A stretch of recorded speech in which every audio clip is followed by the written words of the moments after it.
Shalom, nama saya Fani. Saya dari kelompok 120 Faith. Pekerjaan utama sebagai ibu rumah tangga, sebagai istri, sebagai mama. Pekerjaan sampingan itu sebagai jualan online shop, begitu. Berbicara tentang perjumpaan dengan Tuhan, ini backgroundnya adalah saya sebagai anak yang broken home gitu ya. Jadi dari kelas 2 SD sebenarnya. Jadi perjalanannya cukup gimana ya? Cukup menguras. Karena dibesarkan dari keluarga broken home itu nggak gampang sebenarnya. Karena kan tahu bahwa mama saya itu kan single fighter kan, berarti otomatis kan ya. Jadi dia bekerja terus gitu. Memang nggak mudah karena di situ saya belajar. Kayak misalnya kalau sekarang misalnya kita ada orang tua kan pasti dikasih tahu bahwa prinsipnya seperti ini atau seperti apa, ada kesalahan apa. Nah ini dari situ karena dari keluarga broken home jadi otomatis itu kayak ya belajar. Jadi kalau salah ya udah kamu berusaha memperbaiki lagi. Salah lagi ya belajar perbaiki sendiri lagi. Jadi kayak belajar dari kesalahan-kesalahan yang sudah pernah dilakukan. Tapi juga di situ dihadapkan bahwa ya kamu harus bisa mengatasi semuanya sendiri gitu ya. Karena tidak ada lagi yang ibarat kata tuh mendorong gitu atau membuat kita tahu bahwa mana yang benar, mana yang tidak, prinsip-prinsip apa yang harus. Nah, itu yang selama itu membuat saya itu bahwa anak dari keluarga broken home di situ berat sisinya gitu. Nah, lalu sejak SD itu jadi membuat saya dan koko saya, kan saya berdua sama koko saya. Itu belajar untuk bagaimana menghadapi dunia luar itu secara otodidak gitu. Jadi kejadian demi kejadian tuh membuat kami ya belajar sendiri bagaimana harus menghadapinya dengan kekuatan sendiri gitu. Lalu singkat cerita itu saya bertemu dengan sebuah komunitas gitu. Komunitasnya itu memang bukan komunitas rohani ya, tapi komunitas basket gitu. Jadi memang keluarga saya ada, tapi bukan dari mama saya, itu memang ada, dia pemain basket gitu. Jadi mungkin ada beberapa yang kakak-kakak sepupu atau apa itu punya kenalan, dan dia di waktu kelas SMP lah kira-kira itu saya diajakin ayo main basket gitu. Ya karena waktu itu mungkin nggak ada kegiatan apa-apa, ya udah kita ikut basket kan. Jadi di dalam satu komunitas basket dan kebetulan kakak saya tidak masuk di dalam komunitas itu gitu. Jadi waktu saya merasa masuk di komunitas basket itu, saya baru nyadar sih sekarang sebenarnya waktu saya di dalam kondisi di dalam satu komunitas basket itu seakan-akan saya sedang diamankan oleh Tuhan dari komunitas yang salah gitu. Jadi di komunitas yang maksudnya dari pergaulan yang salah gitu. Jadi akhirnya saya baru menyadari mungkin sudah lama baru menyadari bahwa oh iya berarti selama ini kenapa saya diarahkan ke komunitas basket gitu. Meskipun bukan rohani ya, tapi di situ kayak seakan-akan oh iya ya berarti saya tidak lepas atau tidak sampai jatuh ke pergaulan yang buruk gitu sampai akhirnya. Nah ini terjadi kepada kakak saya gitu, kepada kakak saya, bahwa karena dia mengalami pergaulan yang buruk dan memang mungkin dia kehilangan sosok figur seorang papa, otomatis kan tidak ada yang bisa membantu dia. Jadi otomatis ya pergaulannya dia sampai pokoknya benar-benar salah pergaulan gitu ya. Jadi saya baru merasa sedikit bersyukur gitu karena seakan-akan sedang diamankan Tuhan bahwa berada dalam komunitas basket gitu. Meskipun di situ tidak mengenal Tuhan ya gitu. Tapi dari komunitas basket itu pun akhirnya saya bertemu dengan beberapa teman, dan waktu SMA itu saya mulai masuk ke gereja gitu. Nah ke gereja itu diajakin ke gereja, tapi cuma sekedar ya udah ke gereja gitu. Tapi paling enggak sekali lagi saya merasa bahwa sedang diamankan dalam tanda kutip itu, bahwa kita sedang sedikit dipagari gitu. Tapi apakah itu benar-benar bisa merasakan pengenalan dengan Tuhan atau berjumpaan dengan Tuhan? Belum. Karena waktu itu meskipun di dalam suatu dunia gereja ikut pelayanan, waktu paduan suara dan segala macam, salah kayaknya waktu paduan suara. Kayak saya menyadari bahwa suara saya nggak bagus sama sekali. Jadi ya pokoknya waktu itu kan mikirnya mau pelayanan gitu. Jadi ya udah apa yang bisa, ya udah kan paduan suara nggak kelihatan ya, meskipun suaranya jelek kan bisa lip sync gitu. Jadi akhirnya saya merasa oh ya berarti thank you banget gitu, karena udah sedikit diamankan di situ. Dan dengan akhirnya itu tuh justru bisa membawa mama saya tuh ke gereja gitu, karena waktu itu memang masih kita belum dari keluarga Kristen, kita belum keluarga yang mengenal Tuhan. Jadi waktu itu mama akhirnya ikut, ya udah jadi kita benar-benar masuk dalam suatu dunia gereja atau mengenal siapa Tuhan. Tapi sekali lagi bahwa karena koko saya sudah mungkin terjerumus terlalu ini, jadi akhirnya ya seakan-akan kayak dia tuh benar-benar keluar dari jalur gitu lah. Itu yang buat saya bahwa iya ya, berarti saya ini kemarin tuh meskipun bukan dalam keluarga, dalam dunia rohani, komunitas yang rohani, tapi seakan-akan saya ini sedang diamankan Tuhan gitu. Jangan sampai keluar dari jalurnya Tuhan gitu. Nah, waktu saya tadi bilang bahwa apakah dengan saya akhirnya masuk ke gereja pelayanan waktu itu SMA ya, mengenal siapa Tuhan atau mengalami perjumpaan pribadi dengan Tuhan? Belum. Saya katakan belum. Nah, puncaknya adalah saya ingat banget waktu itu saya kuliah di Surabaya. Saya kan aslinya Solo gitu. Jadi kuliah Surabaya waktu itu karena sekali lagi kehidupan saya kayaknya belakang-belakang kemarin tuh tidak jauh lepas dari yang namanya dunia basket gitu. Karena saya kuliah di Surabaya pun karena memang dapat beasiswa gitu. Jadi beasiswa atlet, jadi akhirnya ke Surabaya. Nah, dalam Surabaya ini saya juga pikir gini, dulu ada 2 pilihan, Jogja atau Surabaya. Cuma saya kayak menyadari, kayak benar-benar sadar bahwa semua itu sudah jalan Tuhan gitu. Karena kalau saya sampai kuliah di Jogja pun mungkin saat itu tidak bisa mengalami yang bagaimana pengenalan Tuhan lebih dalam, karena di Surabaya lah saya menemukan benar-benar gitu komunitas di mana saya bisa bertumbuh itu. Nah, itu waktu pertama kali waktu retreat, kalau zamannya dulu kan ada retreat encounter gitu. Di sekarang juga masih ada sih sebenarnya. Nah, saya ingat betul bahwa di malam itu khususnya di Hati Bapa ya. Nah, di situ oke. Itu memang ada satu sesi di Bapak kan. Sebenarnya udah sering sih kayak kesaksian ini, tapi kenapa ya maksudnya kayak itu dimana merasa bahwa hidup itu tuh dimana di titik dimana saya mengalami breakthrough gitu kan. Itu saat dimana saya benar-benar mengalami percobaan pribadi dengan Tuhan gitu. Nah, di saat itu seperti seakan-akan kayak beban itu terangkat gitu. Kayak ternyata tuh ada satu sosok seorang papa yang menerima kita apa adanya gitu kan. Yang ibaratnya tuh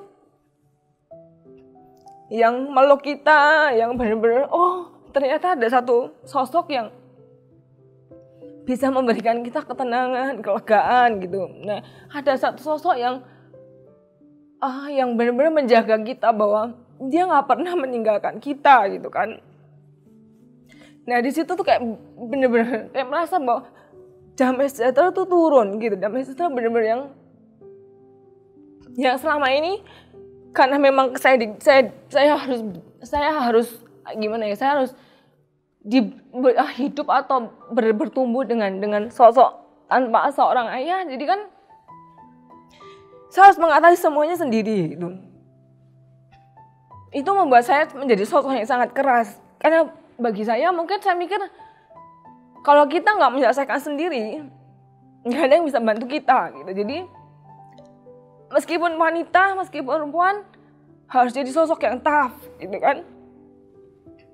Nah, akhirnya akhirnya di malam itu benar-benar yang kayak anak kecil gitu ya, kayak anak kecil yang kayak gimana ya rasanya, kayak saya nggak akan pernah lupa peristiwa itu. Bahkan mungkin sudah hampir 20 20 tahun, 20 tahun tuh berapa ya? Kelihatan banget tuanya pokoknya kita ya. Jadi pasti 2009, oh iya bener loh, 20 tahun yang lalu. Saya nggak akan bisa lupakan malam di saat itu bahwa saya merasa bahwa oh ini loh sosok seorang papa gitu. Oh ini loh sosok figur seorang ayah yang dia akan berbuat apapun buat anaknya gitu. Nah itu membuat saya bahwa seakan-akan tuh kayak lepas gitu ya. Jadi benar-benar digantikan dengan damai sejahtera gitu. Malam itu juga saya merasa bahwa saya bisa mengampuni papa saya gitu. Berat gitu karena kadang-kadang tuh kayak gini loh, waktu masih kecil, oh semua diantar papanya atau semua dijemput papanya, ini nggak ada gitu kan. Itu yang membuat penumpukan kayak membentengi diri bahwa kamu harus kuat, kamu harus bisa gitu.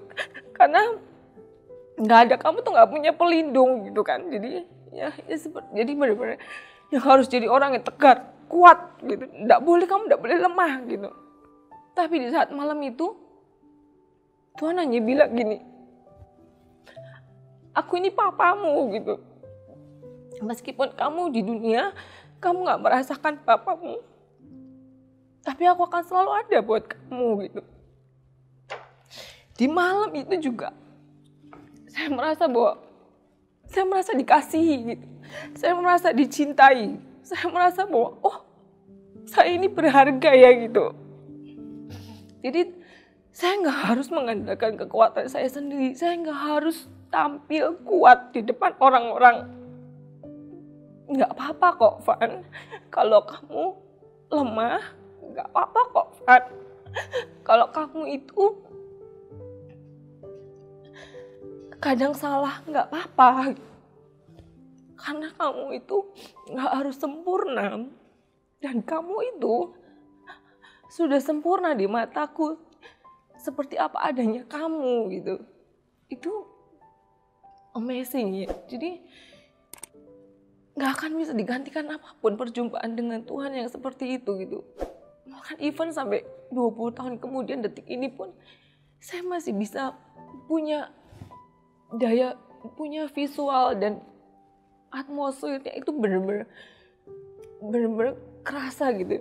Saya kayak flashback ke 20 tahun lagi, saya bisa menggambarkan bagaimana situasi saya pada saat itu. Itu amazing sekali gitu.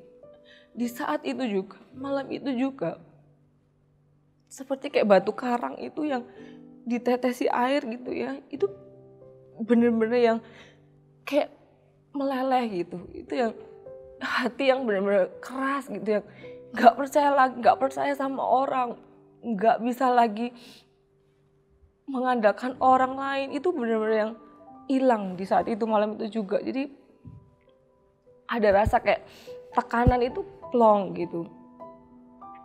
Lalu malam itu juga saya telepon mama saya. Saya bilang, tahu nggak nomor teleponnya papa? Atau tahu nggak alamat rumahnya papa? Mama saya sempat bingung gitu, kenapa kamu tanya gitu. Saya bilang, saya malam ini ketemu dengan Tuhan Yesus, aku bilang. Terus saya bilang gini, saya mau ketemu papa. Lu mau ngapain gitu? Saya mau bilang sama dia bahwa saya mau maafkannya gitu. Paling enggak, saya bilang gini, lu ngapain kamu mau kata kayak gitu? Saya mau bilang bahwa meskipun papa salah, tapi Tuhan Yesus masih sayang sama dia gitu. Bahwa meskipun dia sudah berbuat jahat atau tidak bertanggung jawab kepada saya, kepada mama, kepada Koko, tapi kami atau Fani masih bisa memaafkan dia gitu.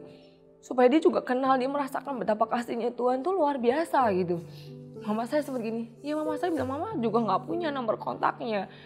Ya udah, singkat cerita, saya akhirnya nggak bertemu dengan papa saya. Cuman di saat saya mau menikah, satu hari saya benar-benar sempatkan, saya cari papa saya di mana, dan akhirnya di situ saya sudah sempat bilang bahwa, Fani maafin papa gitu. Tapi itu sudah beberapa tahun sih sejak kejadian yang itu. Cuman saya akhirnya bicara bahwa papa salah memang, cuman kami memaafkan, Fani memaafkan, dan memang Fani saat ini mau menikah. Bahkan di situ Fani bisa mikir gini, Fani minta restu buat dari papa gitu, karena papa juga papanya Fani, jadi minta restu supaya nanti menikah pun Fani mendapatkan restu dari kedua orang tua Fani gitu. Itu kalau misalnya membayangkan seorang Fani yang dulu belum kenal Tuhan Yesus, nggak akan mungkin. Yang ada bahwa inginnya menghujat gitu ya. Jadi kayak apa sih laki-laki nggak bertanggung jawab apa gitu. Tapi sekali lagi bahwa hanya perjumpaan dengan Tuhanlah yang membuat sekeras apapun hatinya kita,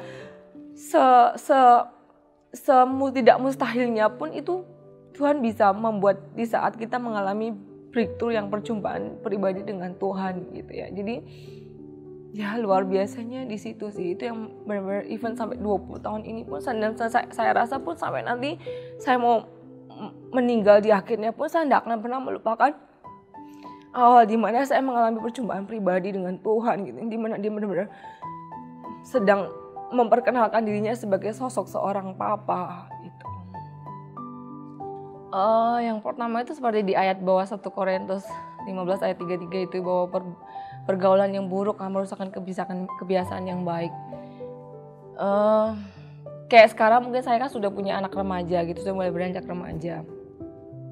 Saya merasa bahwa pentingnya sebuah komunitas gitu ya. Jadi ya puji Tuhan sekali bahwa di SMCC sangat mewadai adanya sebuah komunitas itu buat saya sangat menentukan di mana seseorang anak itu mengalami perkembangan dalam hidupnya gitu. Jadi itu seakan-akan sedang mengamankan dia supaya dia tidak keluar dari jalurnya Tuhan. Itu yang ini benar-benar komunitas itu sangat berperan penting dalam sebuah pertumbuhan atau perkembangan seorang anak. Itu yang even tadi yang maksudnya yang saya mengalami sendiri perkembangan itu, dan juga sekarang ini mungkin saya posisi sebagai seorang mama gitu ya. Saya menyadari betul bahwa sebuah komunitas ya itu penting banget gitu loh, karena itu sedang mengamankan kita dalam supaya tidak keluar dari jalurnya Tuhan.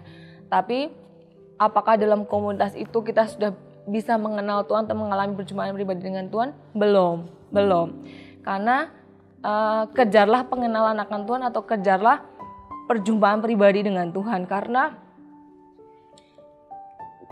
kayak Tuhan kan kadang-kadang gini, tiap pribadi Tuhan ingin menyampaikan sesuatu yang berbeda gitu kan. Jadi dan itu sesuai atau pas dengan kebutuhan kita masing-masing gitu. Jadi kayak saya atau ya meskipun dengan suami saya pun akan mengalami perjumpaan pribadi yang sangat-sangat berbeda. Nah, jadi kejarlah itu, mintalah itu kepada Tuhan, sehingga pada akhirnya kita akan benar-benar merasakan breakthrough-nya itu di saat kita benar-benar mengalami perjumpaan yang sangat intim dengan Tuhan. Itu yang harus kita kejar gitu, dan perjumpaan itu. Nah, lalu yang boleh saya bilang bahwa anak broken home itu bukan identitasmu. Karena identitasnya kita, seringkali ya kita misalnya kalau orang bilang, anak broken home tuh nanti bakalan hidupnya tuh kacau gitu. Anak broken home tuh biasanya kebanyakan tuh pasti lari-larinya ke pergaulan bebas, narkoba, atau segala macam. Ya itu nggak bisa disalahkan juga karena mungkin salah pergaulan gitu. Tapi sekali lagi kita tidak bisa memilih mau lahir di keluarga yang mana, keluarga yang seperti apa. Kita nggak bisa memilih gitu, tapi percayalah di keluarga apapun kita dilahirkan itu memang sudah sesuai dengan rencananya Tuhan. Ada maksud di balik semuanya itu. Dan yakinlah bahwa anak broken home, broken home-nya kalian itu bukan identitas kalian, itu bukan identitas saya. Karena identitasnya kita adalah anak-anak Allah.